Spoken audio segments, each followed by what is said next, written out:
Hello, good evening, and welcome to the Villa Park podcast. I had to come on live to react to that game. I mean, what a game it was, guys. What a game it was. 1 point closer to that Champions League spot, 1 point close to the promised land of the Champions League.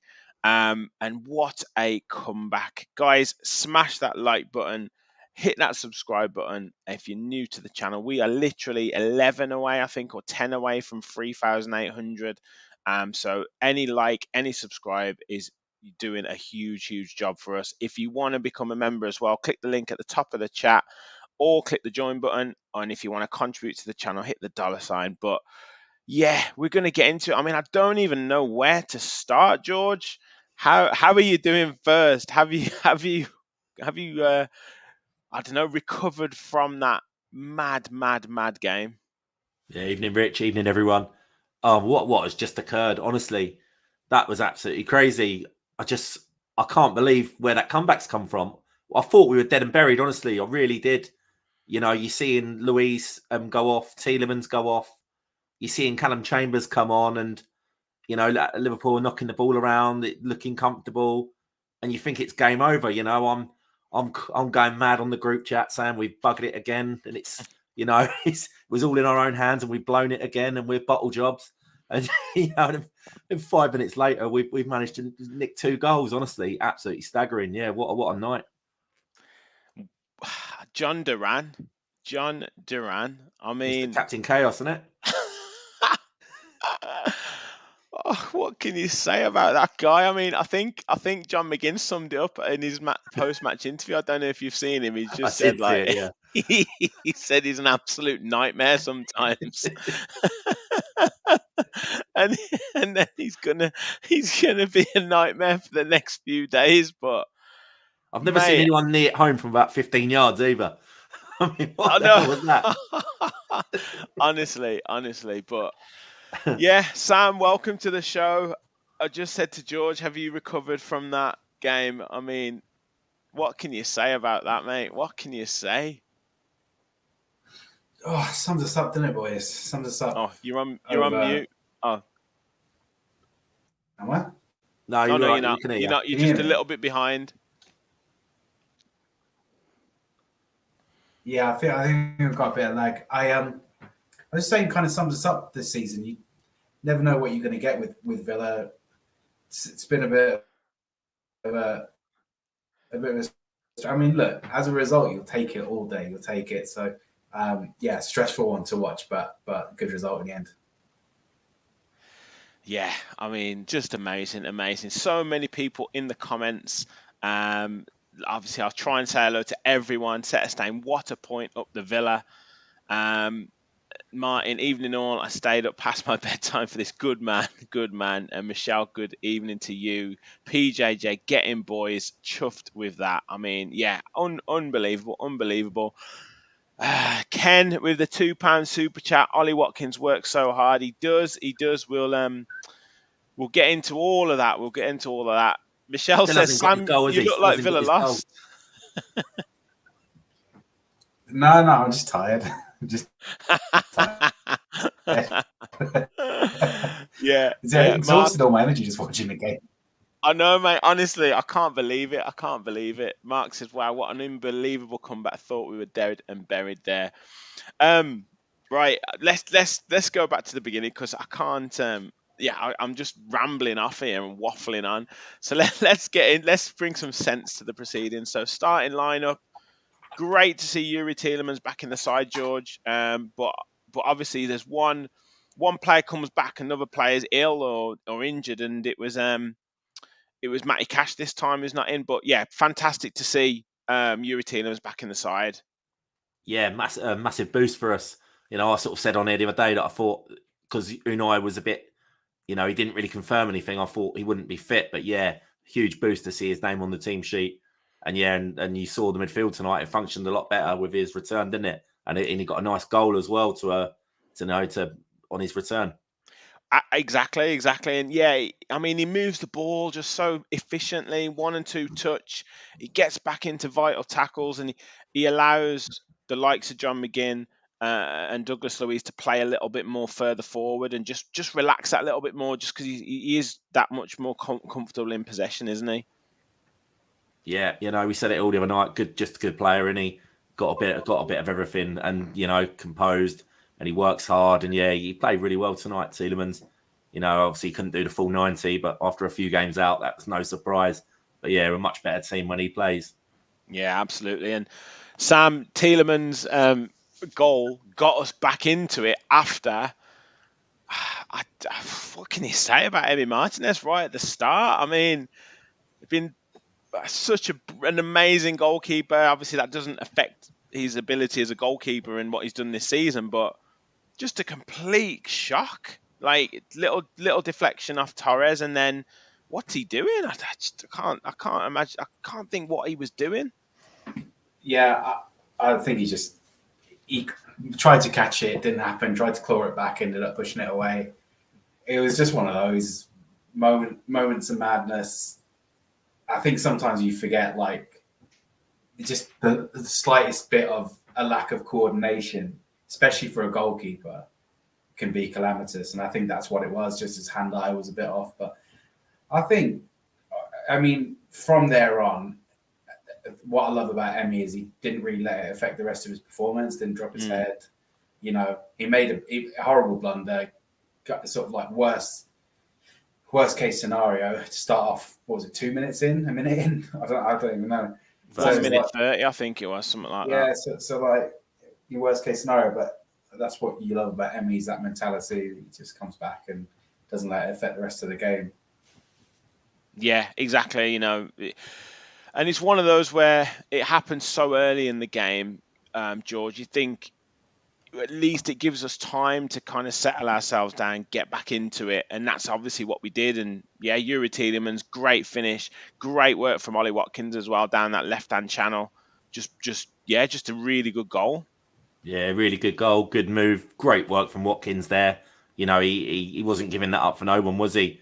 And the crossover was great. And people would say it was a simple finish for Tielemans, but he had to strike that true, didn't he? There was defenders back, and it was he hit it hard and low, great finish. Yeah, that give us got us back in. Absolutely. Got to shout out Philip Murgatroyd, who has become an official Villa Park Pod follower. Thank you very much for joining the channel, mate. Much appreciated. Awesome stuff. Thank you very much. Can you do me a favor, Rich? Can you stop erming? It's kind of ruining my experience. I'm so sorry. I'm I'm trying my best. To stop. Now you're giving me a complex now. I didn't even start it.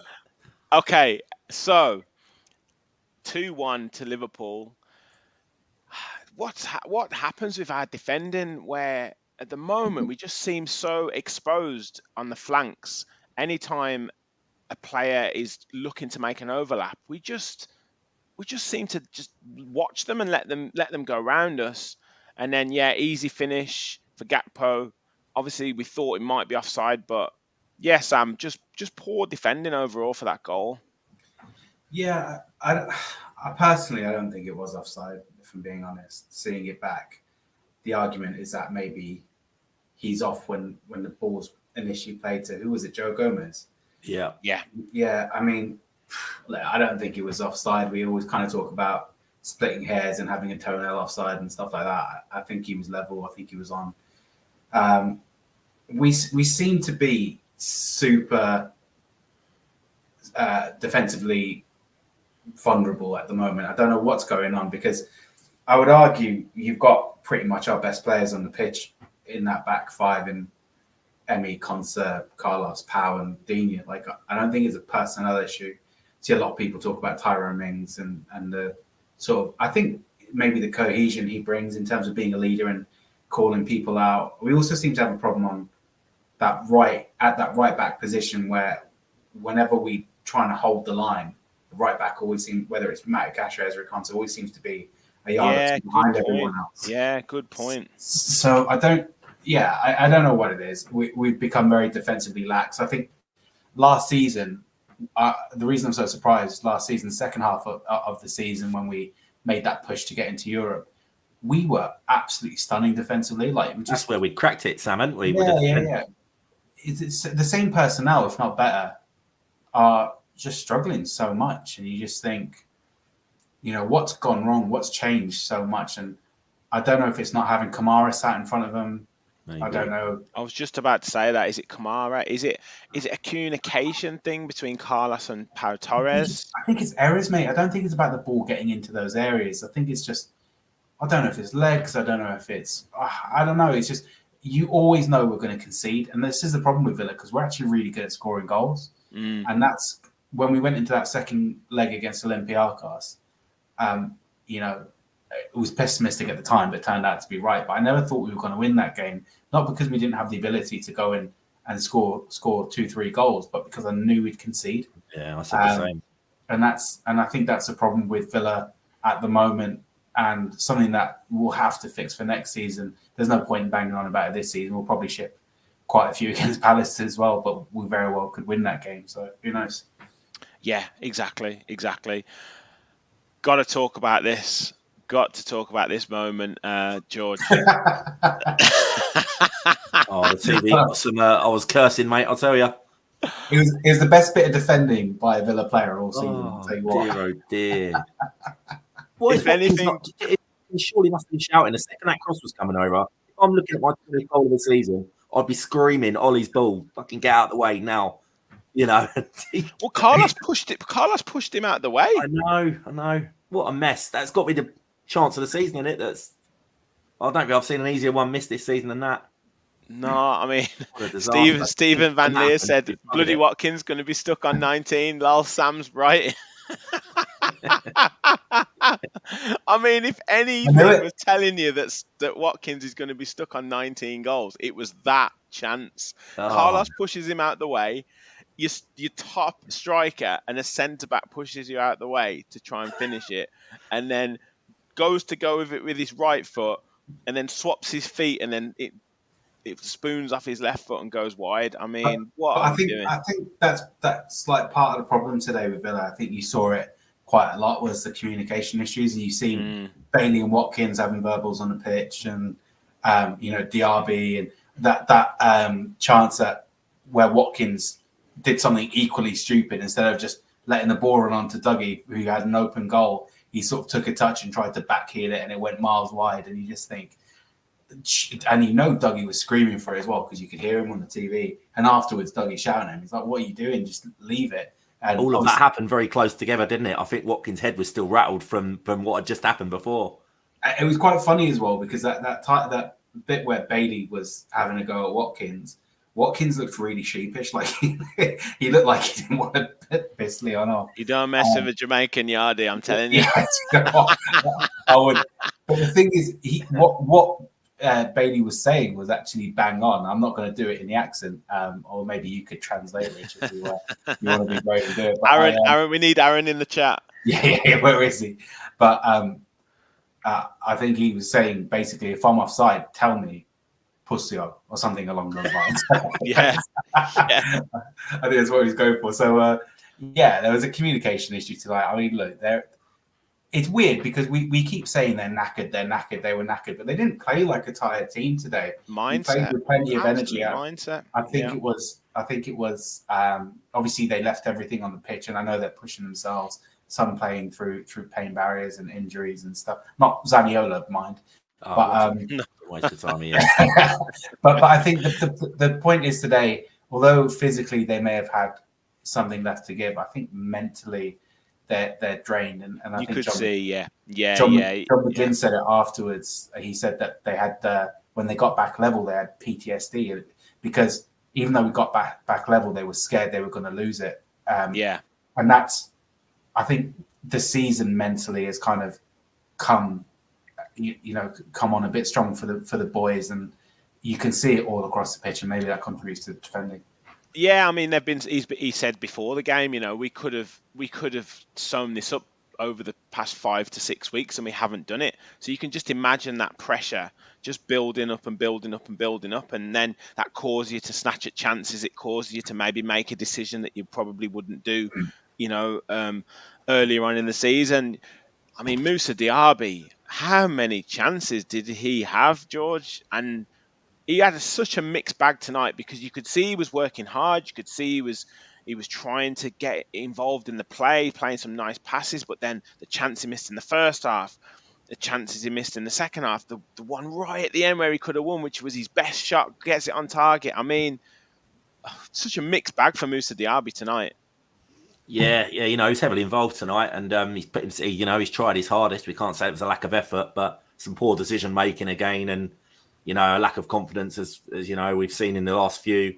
That one he smashed over the bar. You're thinking, come on, just bang one in the net. Come on, probably shit, any boys. Yeah, Let me rephrase that. That one where he should have shot, and he tried to cut it back. Like some silly back heel thing he tried, wasn't it? That one. Yeah. So many opportunities gone, and the thing is, he got into really good positions, but it's his not his ability on the ball, because obviously he's got bags of ability, I'm sure. And I'll rephrase what I said earlier. He's not shit, but he's been shit all season. And I think what summed it up for me was the third goal by Duran. I don't want to skip ahead, but that ball into Duran was so hard, so unnecessary. There was absolutely zero attack to it. Obviously, that's why it bounced off Duran's leg and went in, but there's no intention to that. Like he'll get an assist for it as well, and then someone will quote that as an assist stat to mean given player of the month. But that was it was awful by him, and I think he really got in it tonight. But I wouldn't have minded seeing Duran a little bit earlier. Obviously, Zaniolo went off, but if he hadn't have, I would have pulled him. I would have pulled Diaby for Duran.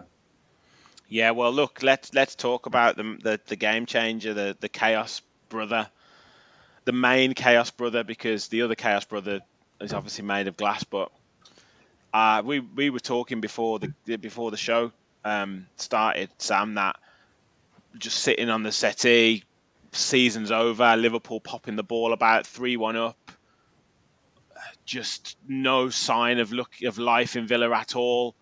A couple of chances go begging, and then all of a sudden John Duran picks the ball up, and we've asked him for a clinical finish, smashes it in bottom corner left foot, and then it's game on. And this is what he can do. Yeah, he's brilliant. I've got a lot of time for John Duran. I think he already said it, but I think John McGinn already said about how difficult he can be to have around the squad, and he's definitely a character. For me, he's just the second coming of Balotelli, isn't he? Like, you can see him. Shout that, yeah. You can see him like throwing darts at the youth players and whatever else he's doing. Like, but I think for me, what Duran brings is he's always looking to have a shot. He's got a very striker's instinct in terms of there was one ball that was played into him, and just on the half turn, he just turned his body around, had a shot. It was blocked, nothing came of it. But his mentality and his mindset is to, where's the goal, find the goal. And I think we were all screaming for it against Olympiacos. We were like, we needed someone to just take a shot. We keep dallying on the edge of the box, pissing around, trying to score the perfect goal. That's sometimes the problem with Watkins. That's sometimes the problem. That's definitely the problem with Diaby. It's just you need that bit of arrogance about you. Yes, he can smash a ball over the bar, and you think, why don't you just pass it? But there's times when you need just to hit it and back yourself, and that's what Duran did.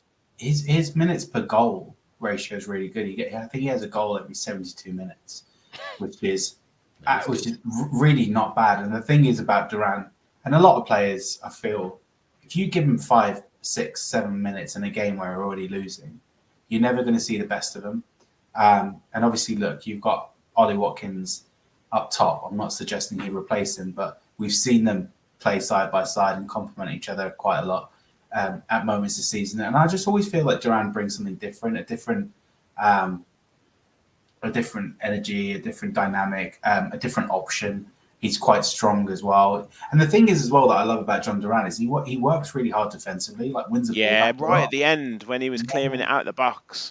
I was thinking, please don't lunge in or something like that. But yeah. He's got that in him 100%. He's got a foul, he's got a red card, he's got but that's chaos. That's what we're talking about. The whole thing about chaos as a theme is it's unpredictable. You can get the good, the bad, and I think he definitely deserved a moment like that. I don't know if he's going to be at Villa Park next year or not. I figure he'll go for his tidy sum, because if someone's watched him, they'll know he's got ability. He's just hard player to manage. But fair play to him, he did really well tonight. Absolutely. And then George, capping it off with, yes, it was fortunate. Yes, it wasn't the best ball from Moussa Diaby, but just we had bodies going forward. We had bodies flying forward against that Liverpool defence, and ball goes through, and we had a tight offside call earlier on. A little bit of luck needed, and yeah, 3-3. Cue absolutely mad scenes in the Holt end, around the ground. I mean, in our house, wherever, like just craziness. Yeah, God, yeah. The missus texts me.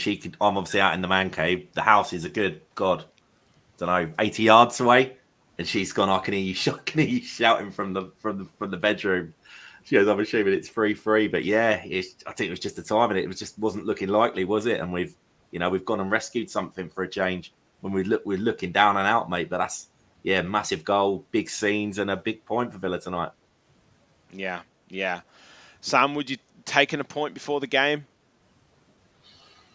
Yeah, I think you would have. Obviously, we don't have the best record against Liverpool. They're a really good side. You could see just by like the subs that they made. They're bringing on the likes of Szoboszlai and Darwin Núñez and Gravenberch and whoever else they brought on. Like, I bet Klopp can't believe that he's made 4 top quality subs and they've lost a 3-1 lead. Well, this is what I'm going to say. Do you think that might have unsettled them a little bit? Like, it's not often that a team makes 4 subs. Like, yes, they do triple substitutions, but do you think there's anything in that 4 subs makes you bring in 4 players on? Yes, they're fresh, but there's 4 players that have to get used to the pace of the game. Whereas Villa, there's in a couple of little stages. I don't know. Is there anything in that? I get what you're saying. I don't think that was the case in this scenario. I think what happened was he took off Endo, and that left that space. Yes. So they dropped McAllister back into CD as a CDM, and you could see that third goal where Diaby gets it on the turn and goes round. That's where Endo would have been sat, like right in front of where he's running into. That space opened up a little bit. And if I'm being honest, I think we were the better team, apart from like the first 10 minutes of each half. I think we were the better team. And absolutely. We had the better chances. Yeah, it's like nearly 3 3.6 or 3.7 XG. I mean, I know XG is all that kind of debatable, but you look at the chances we created, look at the threat that we had, and the goals we conceded were just silly, sloppy goals. Like Martinez made 1 save off Szoboszlai and then 1 save off Jones near the end, but he didn't really have a lot to do. No, I think that's why when you asked me, would you have taken a point before the start of the game, I would have said yes. But at the end of the game, I'm kind of like, I don't know who said it at the start, it looked like we've lost. I'm buzzing at the result because a point is so important and it keeps it in our hands. But I'm slightly like disappointed after watching that because I really felt like we could have won it. Like I feel like it almost 2 points dropped. I know we came back from 3-1, but like in extra time when Emi Martinez was like hugging it and lying on the floor, I was shouting at my TV. I was like, "Get up, go!" Like we've got all the impetus is with us. All the momentum is with Villa. If anyone's going to score next, it's us. Get the ball out. Like don't settle for that draw. And maybe I'm wrong because maybe if we'd have played like that, we'd have conceded a goal. It would have been 4-3. Maybe, do you know what I mean? But in that moment, I just felt like we were in the yeah, it's all us. Yeah, absolutely. Blessed said at the end of the day, an amazing point. Martinez, as we all know, has huge potential, but he's also very human and can make errors. I've seen it happen in Argentina as well. Yeah, we know that. Gary said Diaby had a great chance to win it. He did. He had about 6. Great. So, yeah, he had about 6. He had about 6. By the way, that Diaby one, why he didn't just square it, by the way? What, at the end, or...? Yeah, that one where Alisson's big save from Alisson. Yeah. Players just all he has to do is just square that across. I thought he could have slotted that sort of to the right of the keeper. I know he hit it with a lot of power, but I think a bit more precision in the corner, he might have scored there. Yeah, he doesn't have a lot of. It's the game intelligence. The game intelligence at the moment. I think he just kind of panics when he gets in front of goal. He's like, I don't know. Like they had one on the other side where he just slapped it into the side netting, which he's done on a few occasions in the last few games. And it's just like, just a little bit more composure, I think. A little bit more composure. But I think that will come with form. I think the fact is I don't know if he thinks he's had a good season or not. I don't know how he rates himself. He I think said he was. something the other day, didn't I think he? he was. I think he was interviewed, and he said yes, he's contributed, but he knows he can do more, and just the general stuff that people say. He's got to be like, he's got to know that he's not done himself any justice this season, and I wonder if that plays into it. Like we said it at the start, it's a mentality thing, really, at this stage. Whether you can keep that mentality up. I wonder if he's just a little bit shy in front of goal. I don't know. They said he's the only Villa player this season to play in every single game, which I was a bit surprised about. Yeah. Guys, in the chat, we have got over 200 watching the show, which is absolutely fantastic. We're on 84 likes, so if we can hit 100 likes tonight, that would be brilliant. So please, if you haven't already, smash the like button, hit that subscribe button as well. If you're new to the channel, we're on the road to 4,000. We've got a week or so to try and get to 4,000 before the end of the season. But yeah, please do hit the like button. Please do hit the subscribe button. Thank you very much, Mr. Captain Nugget. Thank you. Little shout out again. There's another substitution that was made along with Duran was Callum Chambers. Not it wasn't the best with the ball, but I did think I was saying to George before, I did think he allowed us to maybe a bit more of a body, like a body in that midfield that either stopped them from passing through. But you made a great point though with Endo going off, Sam. I thought he allowed us to maybe be a bit more physicality in that midfield to stop the balls from going through so easily and maybe help us win some more second balls. And yeah, obviously Duran will get the headlines, much deserves. But yeah, I thought a little shout out for Callum Chambers because he it's not very often he gets used, and I thought he did okay. Coming on in that moment. I don't know what you boys thought of it. Well, I said to you before we started, didn't I? At that time, my head was gone. So my only reaction to Chambers was when he come on was, oh, for fuck's sake. And yeah, I was feeling very sorry for myself at that stage, thinking it was another chance we've lost to nail fourth. So yeah, no, I'll go with what you say, Rich. Fair play to him. He's come on and he's the hero. We've notched 2 goals. So yeah, fair play to Callum Chambers. But just before he came on, I was having just over text. One of my mates, Arsenal fan, is actually my brother-in-law, and he was basically saying, "Oh, Villa have pulled an Arsenal, and you bottled the Conference League. You're going to bottle this and that." And I said to him, I was like, "What do you expect, mate?" I was like, "The only senior player we've got on the bench is Callum Chambers," and he hadn't even come on yet. And so on he comes, and he actually does brilliant work for that. I think was it for the second or the second goal. Or the third goal. It might be the third because I think he breaks up play and then Diaby manages to he gets it and passes it through to Diaby. Yeah, it was pressing high in the middle. And look, let's have it right. Callum Chambers is he's not anywhere near the standard of the level. No, of course not. He's not going to have a decent 5-6 minutes and then like that. Callum Chambers. I've seen another comment that says Callum Chambers won the game for us. But we didn't win the game for a start. So, and secondly, he played a really good role in that goal, and he did all right. But Callum Chambers is exactly what is wrong with the squad depth this year, and as a result of the injuries that we've had. Fair play to him. He wouldn't be anywhere near. Yeah, no, fully take your point. Fully take your point. Turned up tonight though. Good on him, mate. Yeah, exactly. Credit where it's due. Yeah, absolutely. Well done. I don't want to hear the those people. Put him in the team for the next game. he's on the start. Actually, I will come back to that in a second. But shout out Sharik, 199 super chat. Have a pack of crisps on me, lads. Cheers, mate. Thank you very much.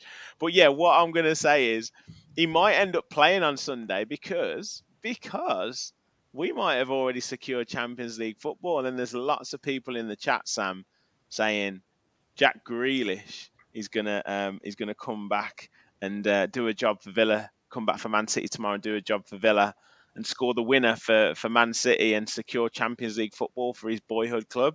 He very well may do, but if he does, I don't think he's even going to be thinking about Villa. I think he's going to be thinking about himself and the Euros and trying to get into Pep's good books. I'm not sure how he didn't even play on Saturday, did he? I think he was ill, I think. Oh, was he? I don't know how he wasn't in the squad. Invested he is in what Villa are doing at the moment. But look, I don't get the Jack hate. I'd very much like to see him score the winner against Spurs and secure us Champions League football. That would be amazing. It would be brilliant, Agent Jack. But look, I think the only thing that I'm getting a little bit confused about is everyone's talking like it's no longer in our own hands. Like we need Man City to beat Spurs. Like are we not? Am I missing something?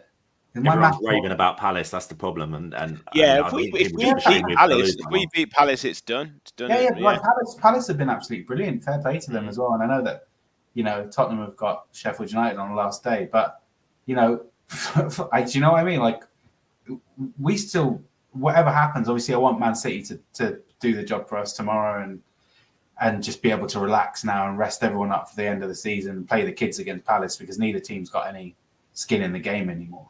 But yeah, like if it doesn't happen tomorrow, then that's the mentality you're going to need. You have to go and get the job done yourself. Be prepared to do that because if the Villa players are counting on Man City to beat Spurs away, which they've scored their first goal away at Spurs since Pep Guardiola has been managing Man City. Like it's not a done deal. I don't expect it'd be the most Spurs thing ever to beat Man City and give Arsenal the title and then lose to Sheffield United. They look formidable, don't they, City, though, to be honest. Plus, the Spurs crowd, honestly, Spurs fans everywhere down here, and I've not heard one of them that wants it. They're all saying they're more worried about Arsenal winning the league than they are them getting fourth. They honestly, they're not asked. And I'm hoping that feeling is going to be going around the stadium. I can't wait. It's very loud when they're all up for it. I can't wait to see Man City score a goal and then the whole stadium celebrate. Like, with Haaland's come back to form, as Duncan said, and they just seem to have bloody Gvardiol just playing ridiculously well. Foden just unreal. De Bruyne, they can rest players and still be unreal. So, and Spurs have got a lot of players out. Obviously, Udogi's out, but we know that. But I think obviously he's not a great player. But Richarlison's injured. Basuma. A couple of other injuries as well. Basuma's injured. Yeah. I just being injured might help Spurs more than it hinders them. To be fair, yeah, Basuma and Richarlison injured. Yeah, Basuma is an absolute loose cannon. Yeah, I don't know. Like, I really don't want to have to go to Palace and win that game because I tell you what, you talk about a team in form. Mate. Michael Elise, Eze, Mateta, just that trio against Carlos, alive. That trio is like primes. What is it? Neymar, Suarez, and Messi, whatever it was, just absolutely mental. They look like when we had Watkins, Grealish, Barkley, wasn't it? With their little trio, turned up. That was a really fun 3 games where they were the best trio in the league. But here's a question for you boys. Then let's a little amuse bouche before we talk about this at the end of the season. Is Ollie going to get his 20 or not? You're going to get a better chance than he did tonight, man. I'd be tearing into Carlos now if I was him. So maybe I wouldn't. Honestly, I don't think he will. I don't think he will because if City do the job tomorrow, then there'll be a lot of changes on Sunday. You wonder if he plays. He'll play. Of course he'll play. He'll play because he'll want to get the 20, but I just don't know if we'll create the chances for him to do it. Then again, if he wasn't going to get it today, that Carlos chance, that's just written in the stars that he's not going to get it. All right, it is a question then. If he doesn't get it, who cares? How much does it matter?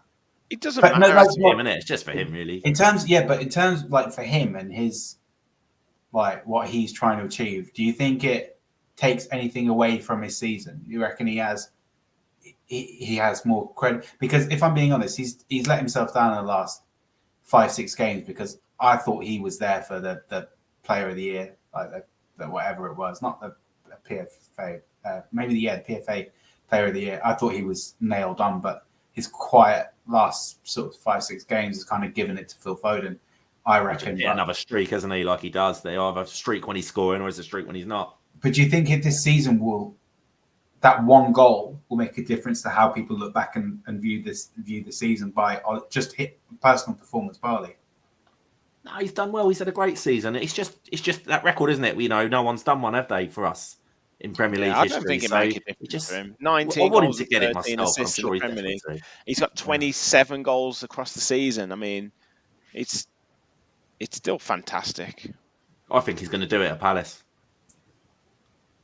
Well, especially if the pressure's off. We're better when there's no pressure. I think if City do Spurs, I think it's a weight off our shoulders going into that last game, and I think Watkins will get that goal.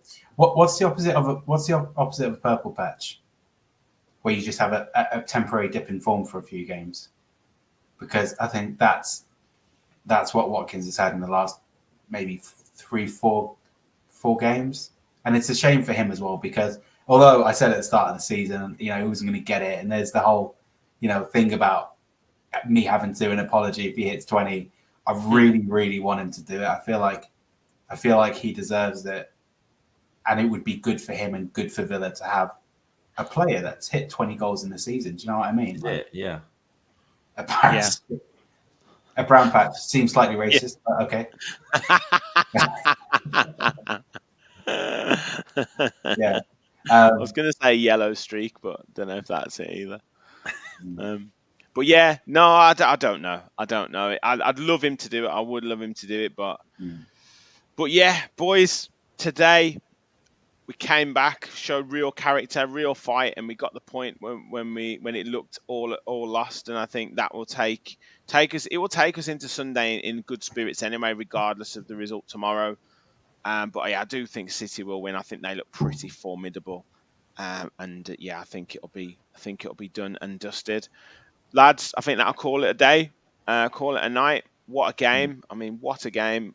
Unbelievable. Everyone in the chat, thank you for all your contributions. Over 200 watching tonight. What a show! What a game! Please hit the like button on your way out. I think I'll try and be back tomorrow night for Fans Forum, just reacting to this game again, reacting to we might actually be in the Champions League. So look out for that, probably about 10 p.m. tomorrow night, Fans Forum, and talk about anything else you want to chat about. Obviously, Adidas, marketing, the kit, all that stuff. But you guys, you set the agenda for the show. So Rich, you should sure you get your questions in. You should give a shout out to the as it's the last home game. Just a big shout out to the Villa fans, everyone who's been to Villa Park. Oh, of course. The noise at the end was absolutely real. Yeah, I mean, we did a shout out for the fans out in Olympiacos and all the fans that have travelled to the European games. But yeah, massive shout out to the fans tonight. I mean, what an atmosphere once it went to 3-2, once it went to 3-3. And I'm sure you gave the players a massive, massive ovation after the game. And what a season it's been, regardless of what happens, what a season it's been. But if we can tie up that Champions League spot tomorrow or Sunday, it would have been an amazing, amazing season. And yeah, massive, massive props to Unai Emery as well. But we're going to do a review of the season over the course of the next few weeks. We're going to do loads of different shows. So make sure you stay tuned to the channel. Hit the like button on your way out. Hit the subscribe button. And as always, remember, we all follow the Villa.